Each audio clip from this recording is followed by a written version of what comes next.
Naghain ng resolusyon ang minorya sa Senado para protektahan ang mga Pilipino laban sa anumang aksyon na gagawin ng International Criminal Court o ICC sa bansa. Si Sheena Torno magbabalita.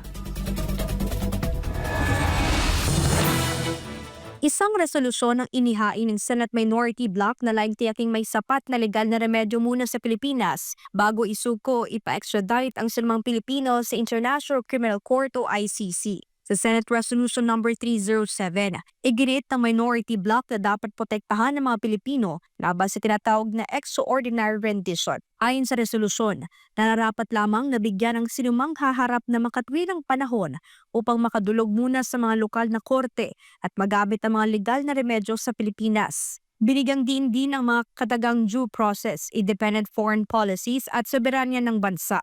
Nakasaad din sa resolusyon na ang pagsuko kay dating Pangulong Rodrigo Duterte sa ICC na hindi muna nabigyan ng pagkakataong dumulog sa mga hukuman sa Pilipinas ay maituturing na paglabag sa due process. Ang pagtukay din umano ng ICC sa ilang nakaupong senador bilang kasabwat sa drug war case si dating Pangulong Duterte ay posibleng maglagay sa panganib na masangkot sa extraordinary rendition. Iginiit ng resolusyon na dapat maging malinaw ang posisyon, hindi maaring isantabi ang mga korte ng Pilipinas sa anumang proseso laban sa isang Pilipino.